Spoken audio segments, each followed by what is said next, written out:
Walk into any house built before 1960 and you would find something strange by modern standards. The thermostat, if there even was one, was set lower than most people today would tolerate, maybe 62 or 63 degrees. And yet the family inside was comfortable. Nobody was shivering. The house felt warm because every room had been quietly prepared for winter, using methods that cost almost nothing and required no technology more advanced than a sewing needle or a rolled-up towel. Today, the average American household spends over $2,000 a year on energy, and a large portion of that goes to heating. We have smart thermostats and triple-pane windows, and still half the rooms feel drafty by November. It was not the houses that got worse. It was the habits we stopped passing down. These are 25 of them. Number 25, the draft snake at the bottom of the door. Your grandmother probably had one. It might have been sewn from an old pair of pants, stuffed with rice or dried beans, and placed along the bottom of the front door or the door leading to the basement. It looked like a fabric tube, roughly the length of the door frame, and it sat there all winter without moving. The reason it worked is straightforward physics. A 1/8 of an inch gap under a standard 36-inch wide exterior door allows as much cold air into a home as a hole nearly 2.5 inches wide punched straight through the wall. That is not a metaphor. That is a measured airflow equivalent. Cold air is denser than warm air, so it slides along the floor and pushes through every gap it finds. The draft snake blocked that gap. It did not need batteries or installation. It needed a pair of old jeans and 20 minutes at the sewing machine. Some women made them decorative, shaped like actual snakes or stuffed dogs. Others just rolled up a bath towel and kicked it against the door. Either way, the cold stayed on the other side. Number 24. Heavy curtains closed at sundown and opened at sunrise. A typical home loses somewhere between 10 and 25% of its heat through the windows, depending on the age of the glass. Glass conducts heat roughly 15 times faster than a well-insulated wall, which means every window in your house is essentially a thin spot in your thermal armor. Heavy curtains, especially ones lined with a second layer of fabric, create a pocket of still air between the glass and the room. That trapped air acts as insulation, slowing the transfer of warmth from inside to outside.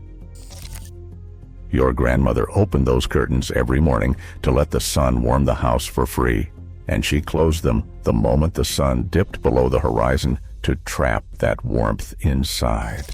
She did not call it passive solar heating. She called it common sense. Number 23, rugs on every bare floor. Bare floors, especially over uninsulated crawl spaces or basements, account for roughly 10% of a home's total heat loss. The floor pulls warmth from your feet through direct contact, and that contact makes the entire room feel colder than the actual air temperature. Your body judges warmth partly by what your feet are touching. Stand on a thick wool rug and the room feels several degrees warmer even though the thermometer has not moved. Grandmothers laid rugs in every room that got foot traffic. The living room had a large area rug covering most of the floor. The bedrooms had small rugs beside each bed, so bare feet never touched cold wood first thing in the morning. They were not decorative afterthoughts. They were insulation placed with purpose. Number 22, reversing the ceiling fan. This is the one trick that almost nobody remembers, and it might be the single most effective free adjustment you can make. Warm air rises, and in a heated room, it means the warmest air in the house is sitting uselessly against the ceiling while the cooler air settles at floor level where you actually live. Most ceiling fans have a small switch on the motor housing that reverses the blade direction. In winter, you flip it so the blades spin clockwise at a low speed. This creates a gentle updraft that pushes the warm air collected near the ceiling down along the walls and back into the living space. You should not feel a breeze on your skin. If you can, the speed is too high. Energy experts estimate that this simple reversal can reduce heating costs by 5 to 15%. That is real savings from flipping a switch that has been sitting on your fan since the day it was installed. Number 21. Shrink wrap on the windows. This was not glamorous, but it worked. You apply double-sided tape around the window frame, stretch a thin sheet of plastic film over the entire window, and heat the film with a hairdryer until it pulls tight.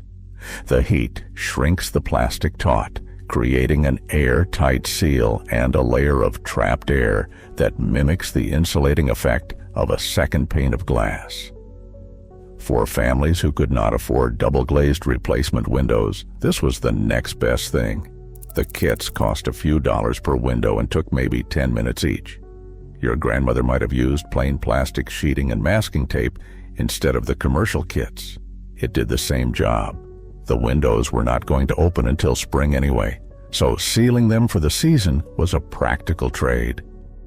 Number 20. Baking on the coldest days. This was not just about food, it was a heating strategy disguised as a meal.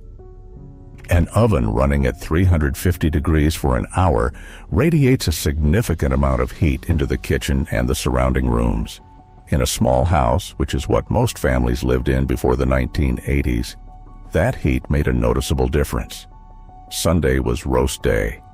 Saturday was baking day with pies, cookies, or bread for the week. Each session filled the kitchen with warmth that lingered for hours afterward. When the baking was done, the oven door was left open to release the remaining heat into the room. The food served the same purpose from the inside out. Hot soups, stews, and casseroles raised body temperature in a way that no thermostat adjustment could match. Grandmothers planned their heaviest cooking for the coldest months because the act of cooking was itself a source of heat. Number 19. The hot water bottle at the foot of the bed. You filled a rubber bottle with hot water from the kettle, wrapped it in flannel, and placed it under the covers about 20 minutes before bedtime. By the time you climbed in, the sheets were warm, and the bottle stayed warm for hours, often through the night. The genius was that it heated the person, not the room. You could let the thermostat drop to 60 or lower and still sleep comfortably. Sleep researchers today confirm what grandmothers always knew. Warm feet help you fall asleep faster. The hot water bottle delivered exactly that for the cost of boiling a kettle. The modern instinct when a room feels cold is to walk to the thermostat and push the number up. The 1950s instinct was to put on a sweater. Wool sweaters, flannel shirts, thick socks, and house slippers were the first line of defense against winter cold. The heating system was the backup.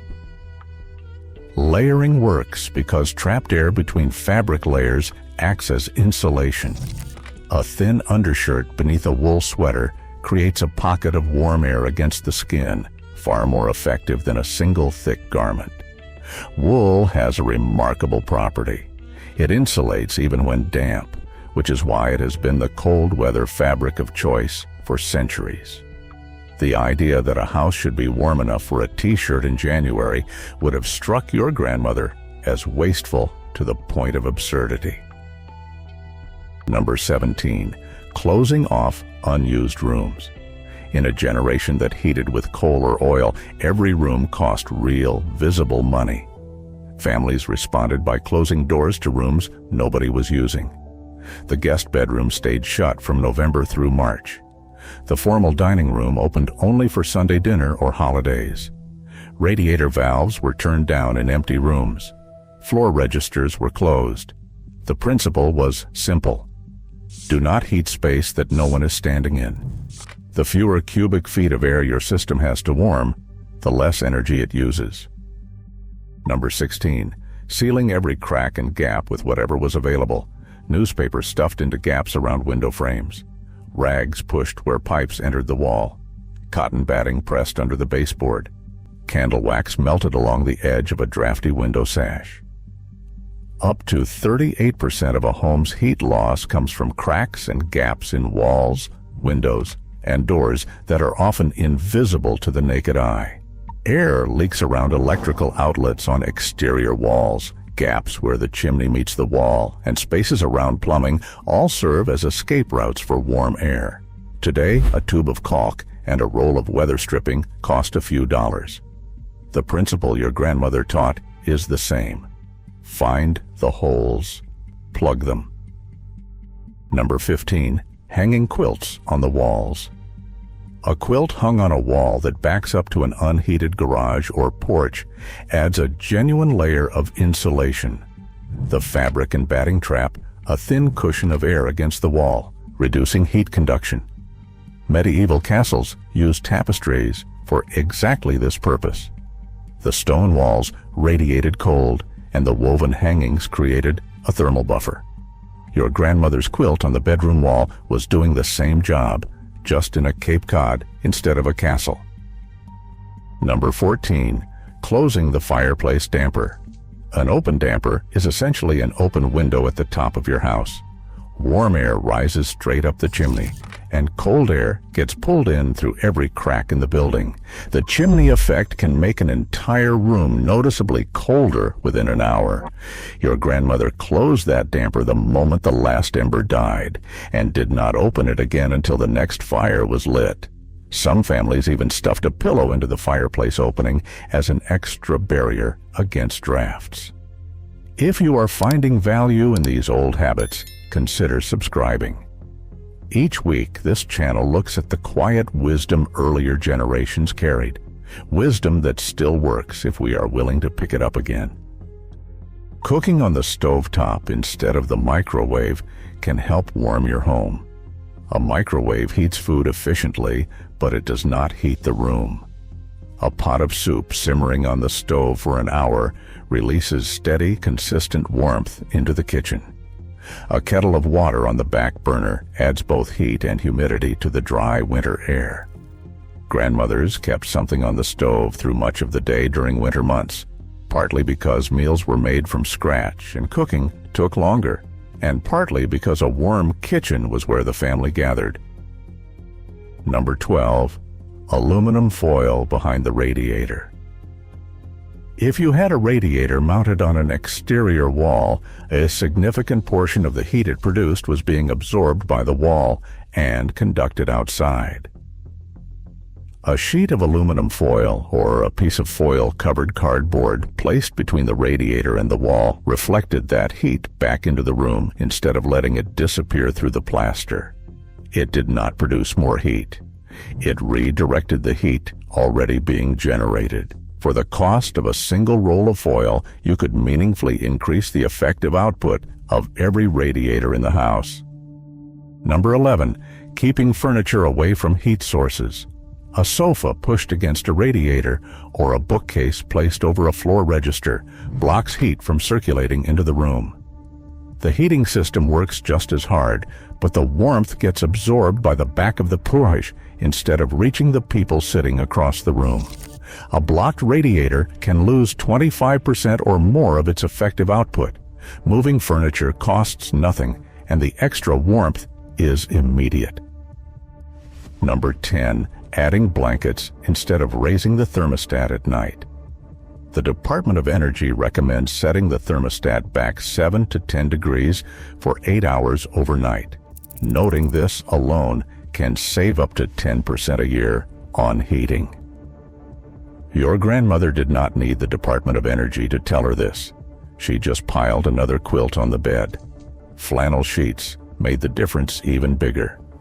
Unlike cotton percale, which feels cold to the touch, flannel has a brush surface that feels warm immediately against the skin, which means you do not recoil from cold sheets when you climb into bed. Number 9. Using south-facing windows as free heaters. South-facing windows receive the most direct sunlight in winter because the sun tracks lower across the sky and enters the room at a steeper angle. On a clear winter afternoon, the temperature near a south-facing window can climb several degrees above the rest of the room without any help from the furnace. Your grandmother opened the curtains on the south side every morning and pulled them shut at dusk. North-facing windows stayed covered all day. This selective use of curtains harnessed free solar energy, and it predates every solar panel ever built. Number 8. Keeping the humidity up. Dry air feels colder than humid air at the same temperature. This is why 68 degrees in winter can feel chilly, while the same 68 degrees on a humid spring day feels perfectly comfortable. Moisture in the air helps skin retain heat and reduces evaporative cooling. A pot of water on the radiator released slow, steady steam. Laundry hung on an indoor drying rack added moisture as the clothes dried. Houseplants in every window released moisture through transpiration. The home felt warmer at a lower thermostat setting because the air itself held warmth more effectively. Number 7. Wearing house slippers every waking hour. Bare feet on a cold floor lose heat rapidly through conduction. That heat loss signals your brain that the body is cold, and that triggers the urge to raise the thermostat. Thick-soled slippers interrupt that conduction path completely. Your grandmother wore them from the moment she got out of bed until the moment she got back in. They were not fashionable. They were functional. They saved money every single day of winter because warm feet meant a lower thermostat. Number 6. Using leftover oven heat after cooking. When dinner came out, the oven door stayed open. The residual heat inside a 350-degree oven is substantial, and letting it dissipate into the kitchen is free warmth you have already paid for. This works safely with electric ovens, and with gas ovens only after the burner has been turned off. You should never run a gas oven open as a room heater because combustion produces carbon monoxide. Capturing heat after the cooking is finished costs nothing beyond the habit of leaving the door ajar. Number 5. Properly sealing the chimney for the season. Beyond the damper, many families placed a board cut to the size of the opening or a fitted screen with a glass front over the firebox when the fireplace was not in use. Dampers rarely seal perfectly, so any additional barrier between the living space and the open chimney reduces heat loss. Modern homeowners who have decorative fireplaces they never light are often shocked at how much warmer the room gets when the firebox is properly sealed. Number 4. Making the bed every morning. This sounds like a tidiness habit, but it had a thermal function. A made bed with sheets and blankets pulled tight traps residual body heat in the layers. An unmade bed lets that warmth escape. When bedtime came, the made bed was not as cold to climb into. In a house where the thermostat dropped to 55 at night, every small advantage mattered. Number 3. Drinking hot beverages throughout the day. Your grandmother always had a pot of tea or coffee going. Hot beverages raise your core body temperature from the inside, making the room feel comfortable at a lower ambient temperature. A cup of tea cost a fraction of a penny, while raising the thermostat by 1 degree costs considerably more over a full winter. Beyond the direct warming effect, the warmth in your hands, the steam rising from the cup, the pause to sit down and drink something soothing, all of it contributes to the perception of warmth that a thermostat adjustment never could. Number 2. Door curtains on exterior doors.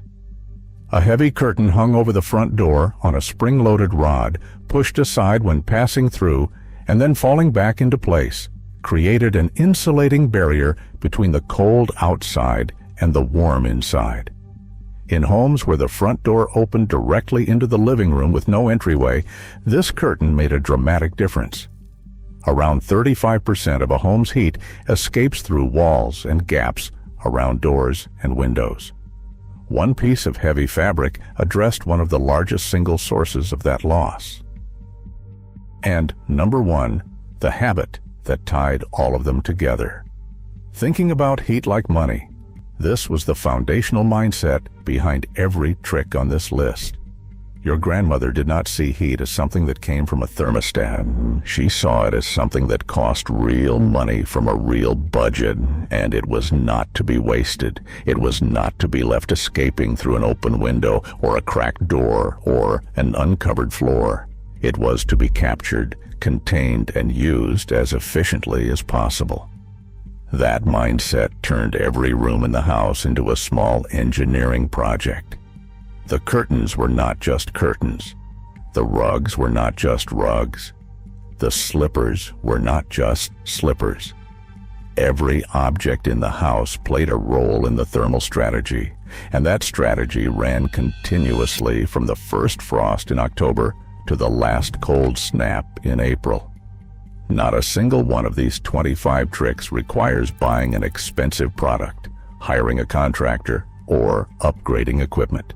They are all free or nearly free. They work on principles of physics that have not changed since the house was built, and they compound. Anyone alone makes a small difference. Stack 5 or 6 together, and the effect is significant. Stack all 25, and you have a house that stays warm at a thermostat, setting 5 to 8 degrees lower than what most people consider normal, which translates to real savings that accumulate month after month, year after year.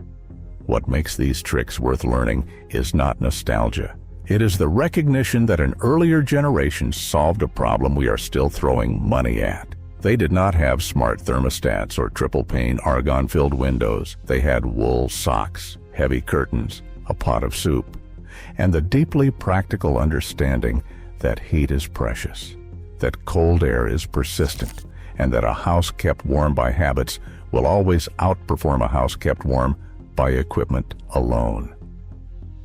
The thermostat is a wonderful invention, but it was never meant to do the job by itself. Your grandmother knew that.